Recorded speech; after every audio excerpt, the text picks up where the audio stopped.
ഞാൻ എന്റെ ജീവിതത്തിൽ ഒരു മനുഷ്യനെയും പൂച്ചയായിട്ടോ പട്ടിയായിട്ടോ ഐഡന്റിഫൈ ചെയ്യുന്ന ഒരു മനുഷ്യരെ ഞാൻ കണ്ടിട്ടില്ല. അപ്പൊ ഒരു തട്ടവിട്ട പെൺകുട്ടീനോട് ചോദിക്കുകയാണ് ഇവരെ കുറിച്ച് എന്താണ് പറയാനുള്ളത് and all of that about the queer community and she's like നമുക്കതിൽ പ്രശ്നമുള്ള എന്താന്ന് വെച്ചാല് ഇപ്പൊ കുറച്ച് കാറ്റായിട്ടും ഉൾഫായിട്ടും ഐഡന്റിറ്റി ഞങ്ങളെ കോളേജിൽ കയറി കോളേജിൽ നശിപ്പിച്ച് നമ്മൾ എന്ത് ചെയ്യും? Oh my God, like, are you really concerned about that? Like, are you for real?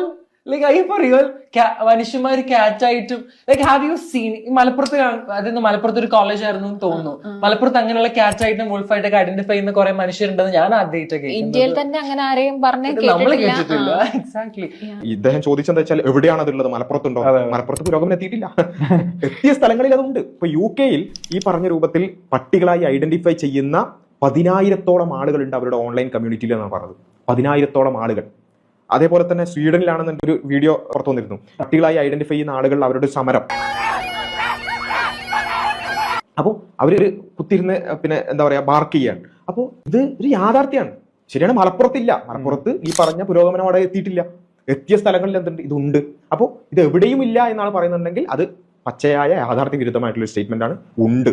അത് പല സ്ഥലങ്ങളിൽ യൂറോപ്പിലൊക്കെ ഈ പറഞ്ഞ ജെൻഡർ പൊളിറ്റിക്സ് വേരോടിയ സ്ഥലങ്ങളിൽ പട്ടിയായും പൂച്ചയായും വോൾഫായിട്ടൊക്കെ ഐഡന്റിഫൈ ചെയ്യുന്ന ആളുകൾ ഉണ്ട്.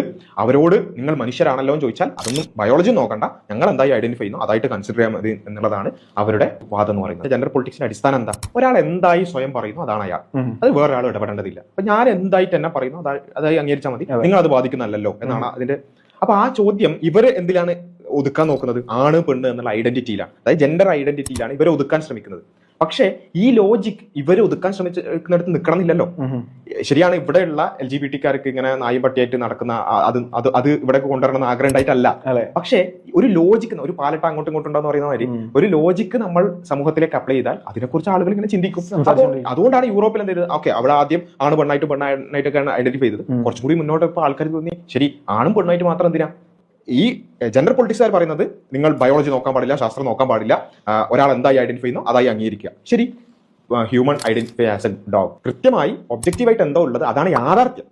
നിങ്ങൾ പെണ്ണാണെന്നോ ആണാണെന്നോ അതല്ലാത്ത എന്താണെന്നൊക്കെ പറഞ്ഞോളി. പക്ഷേ XY ഉണ്ടെങ്കിൽ നിങ്ങളൊരു ആണാണ്, അതേപോലെ XX ഉണ്ടെങ്കിൽ നിങ്ങളൊരു പെണ്ണാണ്. അതൊരു യാഥാർത്ഥ്യം.